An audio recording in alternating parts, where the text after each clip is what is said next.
whether in the liver, whether in the lungs, whether anywhere in the body. So that's all we do, is to cleanse the system and to allow the system to be rebuilt. But in the allopathic philosophy, which is the European medicine, it is to do what? Make pills out of inorganic substance and give you, but the cause of disease is still in you. So you see, isn't that difficult? But it is difficult for them. And now it makes it even more difficult because the whole society, the whole American government depends on those chemical laboratories for huge amount of money. And a black people is going to come and invent medicine from herbs, deprive them of all those billions. Now you know it takes more than a nerve to stand up against a crime and take such a position. But it is necessary. Because my life was at stake. Remember, I was impotent. I was diabetic. I was asthmatic. I was hypertensive. And I was obese. I went to all the doctors. Now what happened? He was a book reader. That's what happened. He read books. See, life doesn't come out of a book. A book is a violation of life. Just to create a book, you have to cut trees down. There's the violation. All right. We don't have to be afraid. We don't have to be afraid. If Sebi, who was arrested a day before I'm supposed to testify in the courts of the United States, downtown Brooklyn, Supreme Court, the Attorney General sent a message to me and said, if I take a misdemeanor, that he would drop all charges. What was he saying to you? Not to me, but to you. He didn't give a damn about you. If I had done that, you wouldn't hear my mouth today. I said, no, this is fisticuff, win or lose. Because my people are at stake, my race, my step, my being, my family. And I'm supposed to take that is like me going to a Caucasian and asking them to stop being Caucasian.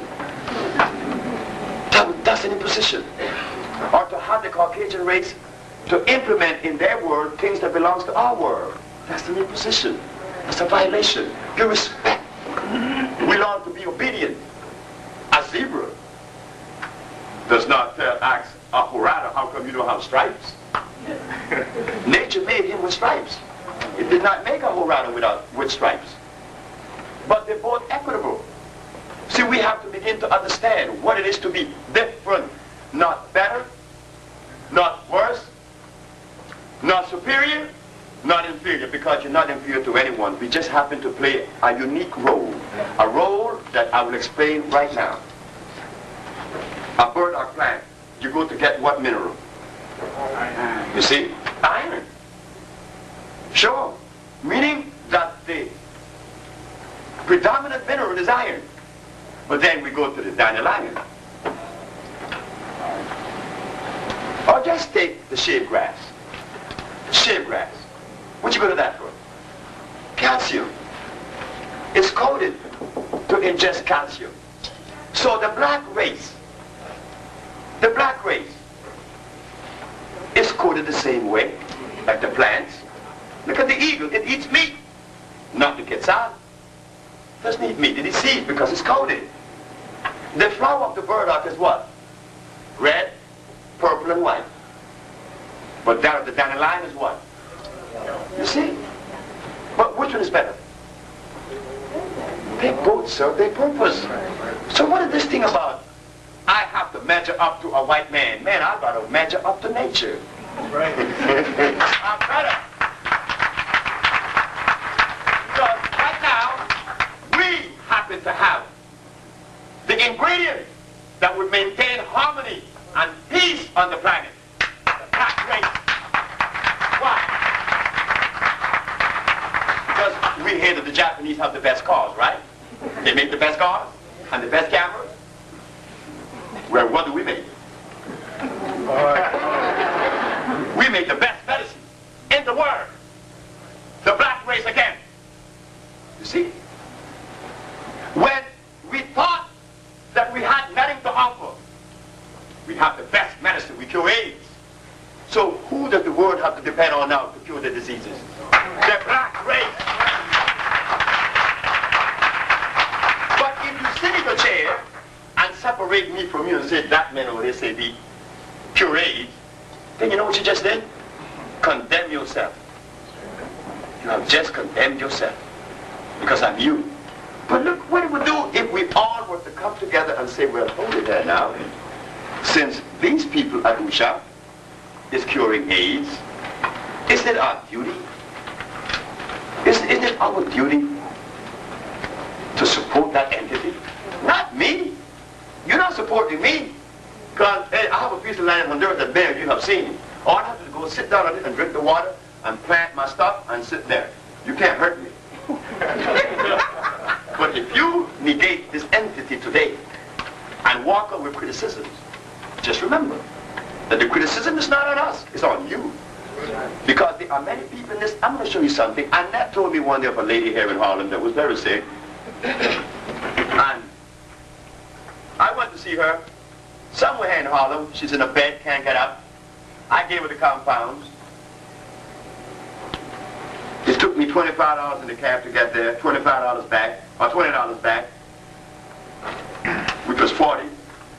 And my compound,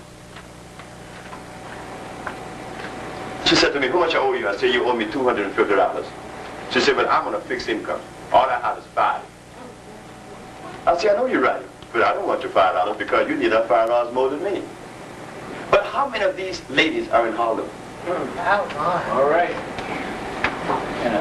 Are we going to render them useless like the Caucasian has done? All they need is life again, you know. And they need our service. Because the cheese and the chemicals are not going to help those people. They are our responsibility. Those of us that are healthy, they are our responsibility. You understand? Because when we get old, we're going to need you too. We're going to need each other. So how do we rectify this? So I didn't come here to talk about AIDS, because you see how quick we talk about it? You see how quick we talk about it? How do you cure AIDS?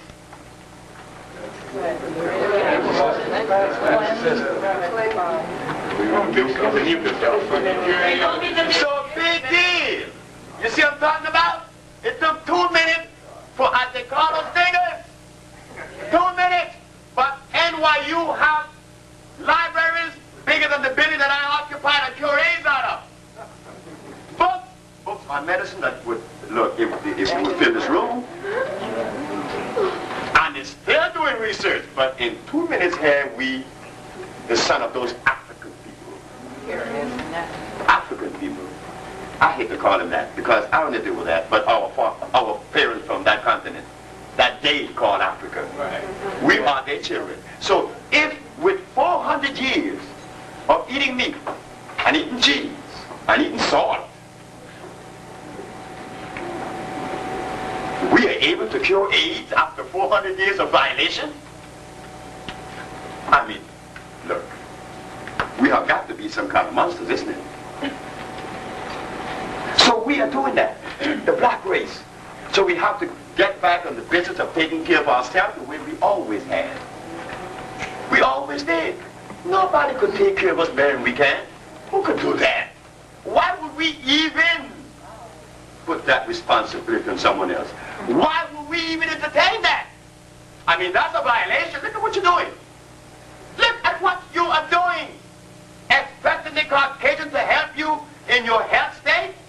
Like these ladies I'm talking about in Harlem who are sick, who need our help and don't have any money? So how do we rectify that? How do we do that?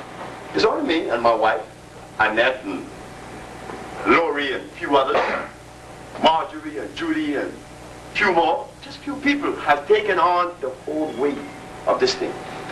We made efforts, you know. We made efforts to come to you. But those of us who are representing the white entity deprive you of hearing what I have to say. Like, for instance, I was in Harlem, and there was Dr. Prince and Dr. Justice. And they were talking about something that really didn't make sense. They was talking how they were going to make it easier for the AIDS patient to die. You know what take that because that's when my arrogance comes out. I came up and I said, ladies and gentlemen, let's stop it. I cure AIDS. Everybody did this. And yes, and so and so and so and so. I said, oh no. Is this really serious? Are they really serious? I just told these brothers and this sister that I cure AIDS. And they riot off like nothing was said. After the case was won in the Supreme Court, Dr. Justice called. Dr. Prince, she called. How I was supposed to feel after what she did. You mean to tell me that the white man had to legitimize what is our ancestors for you to accept it? It's really that? I mean, wait, hold it now. If it's really that, then I'm in trouble. At least I'm yawning. How many are yawning with me? I'm just yawning. I'm not awake yet. Because there's a lot of things I need to do. And there's a lot of things I don't know. But at least the little that we at the Usha family have developed and still developing has complemented a few blind folks who were seeing leukemia, sickle cell who doesn't have it anymore, lupus. Doesn't that deserve your support? So today it's not about how we cure AIDS, because black folks always knew that. I met some of you in Louisiana and in Memphis, Tennessee, that know a million things more than I know, but they're just scared. You know, fear? Fear stops you at the door. You would not open that door. You see? And we found at the Usha Institute, the brothers of us who are part of the members of it, found that the sisters are the one that really are the one with the tenacity. The sisters, the woman. Well, that's understood.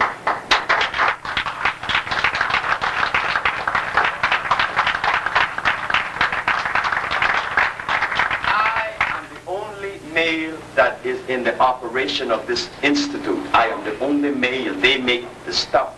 They direct the institute.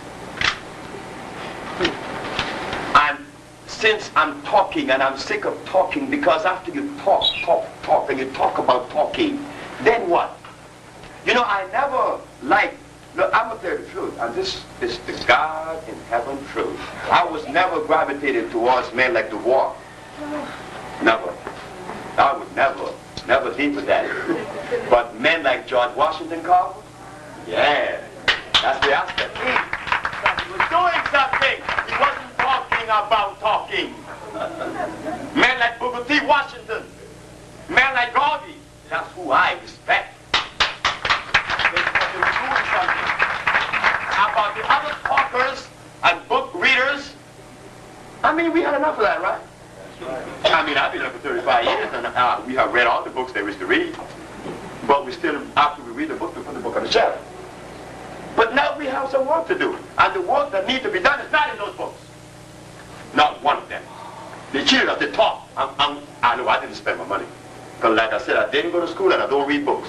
See, it costs too much money to occupy myself and my time with this stuff that didn't make sense. I have to do something. We have to do something. We have to heal ourselves. You don't get that in a book. Because if the healing that I'm doing was in a book, or the healing that the Usha Institute have arrived at now was in a book, wouldn't you have the book too? Wouldn't you have the book? I mean, if it was in a book, I'd have to say, but go buy such and such a book. So it came out of what? A history, a people, a gene. Not a book. Not a book. It came out of you, our mom. You understand? Our mom, our mother. And we're going to give that respect. So we hope that when you leave from here this evening, you would make it very simple to everyone else. What did Dr. Sebi talk about? He said that disease is removing mucus from the system. Well, that's all he said, yeah. All he said. Now, you see, now we've down to basic, isn't it? And after we heal ourselves, all those things that we want to claim we are, that we want to exchange with one another, such as, I'm spiritual, holier than thou, but drinking carrot juice and eating pork chops. Or eating tofu. Tofu is worse than pork. Tofu is 100 times worse than pork. It's going to tear your membranes down immediately. Woman get vaginal discharge immediately. If you don't believe me, go eat some. Go eat it.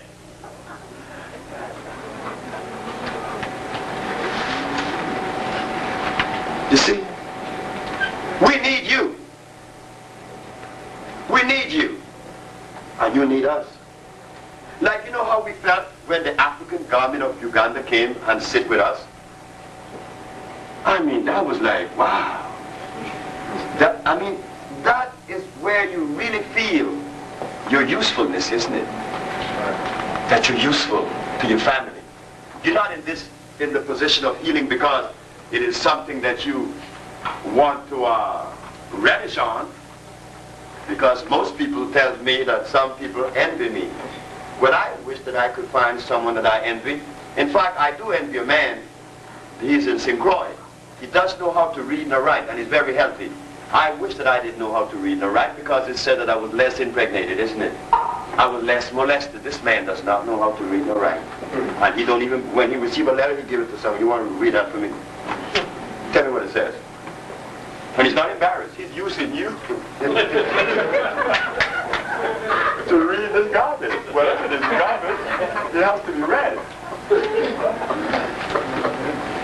So today, the lecture was not really on AIDS, wasn't it? It was showing where we are as a people.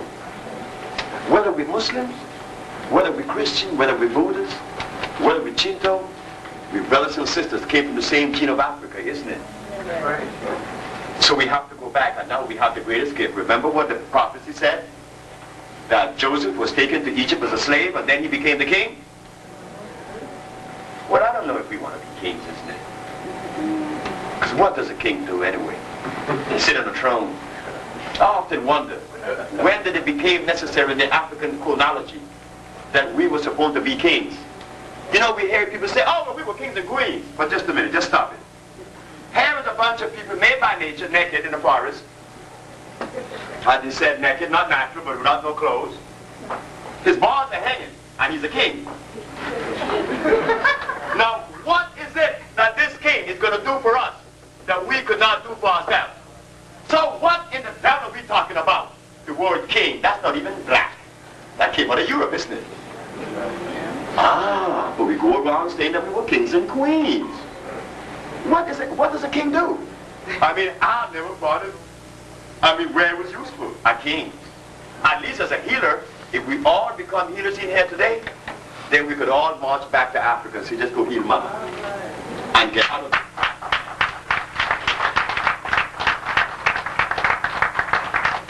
I recently was talked to by two sisters about a king from Ashanti that came. And they said that they wanted me to come and see the king. I said, you want me to leave my office to go see this king?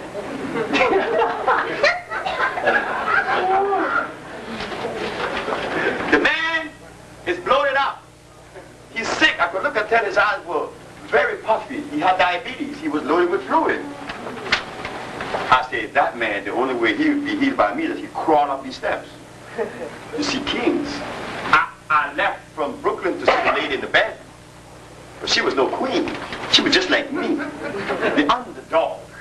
Kings, they crawl because they have not had any usefulness, not to you. Or you could just talk about them. Say we have a stool, a golden stool, and he sits on it. A king now, hey king. Hey, he's the king. Sebi is the king. Now Sebi, what are you going to do? But I just have to sit on the throne and be a king. That's all I have to do, be a king. But what's the king? Where is the usefulness of a king? Does he provide you with food and shelter? No. He just stood on his throne. He's a king. How did he get that? How we ask those questions? Just begin to ask those questions. Ask our anthropologists and go back and ask the historian. How come they didn't talk about the food that we were supposed to be eating? How come he talk about what they were doing? How does he know that? Black people in Africa wasn't doing anything but waking up and going to sleep. Because that's all was needed to be done. Wake up and go to sleep. Our body wasn't made to work. I mean, Many of you with your PhD degrees in your pocket would like to be in a situation where you only wake up, bathe yourself, and eat fresh fruit from a tree, and go back to sleep. That's a dream. That's a dream. With your PhD, you crawl out with your Mercedes-Benz and go be in that fluorescent light. And you're going to drink out of the plastic bottle. And you're going to be suited down where your neck is bleeding only your face. And this is supposed to be what? An advancement from that position? But look at the state of our bodies now. We all are sick on the body. We do not have even the capacity to love. That only comes with health. When we are healthy, now we could embrace. Right? So we're going to heal each other's now. Today was about healing, not with herbs alone, because healing is encompassing everything about the individual. I mean, we need love. We need all the love that we could muster up. I know how nice it is because I make myself available for it. Because it's nice. It's nice to be loved. Well, if it is nice to be loved, how do you think the other person feels? Why not give him that? It makes you feel good. Maybe one day when you give him a little bit now, he may come back and return that to you tomorrow. But again, to be in the state of wanting to love or having the capacity to love, we have to be healthy. So, to begin with, as black people, we have to abstain from the food that we have been conditioned to eat. Stop as much of it right now. I was the recipient of some that you were not. I ate cassava. Some of the African people eat. Your American brothers and sisters who were born here don't know what cassava is. No, you don't know. It has arsenic. It's very starchy. It would affect your brain immediately. When I was a child, 15, I had very violent headaches. It meant that a tumor was growing in my head. And when I began to cleanse, I felt the same headache telling me it was leaving. All of us have that tumor. Every black person in this room has that tumor, if you have not cleansed. Don't even be scared. Because the truth, you have a tumor in your brain, and they were quite aware of it. This is what prevented us from coming together. This is what prevented us from supporting Usha. I mean, Usha did not come to do something that was needed. Usha is curing AIDS, diabetes, and lupus, and blindness, and all the other diseases. Isn't that what we need? Yeah. Isn't that what we need to see our grandmothers healthy and strong again? So what prevents the community from embracing and helping Usha? What? That tumor. Yeah. That tumor. That tumor. Where Annette and I went to New Orleans, and these white people treat us with royalty. Like royalty, I mean. They recognized what we had because they saw him in the Tony Brown Journal. But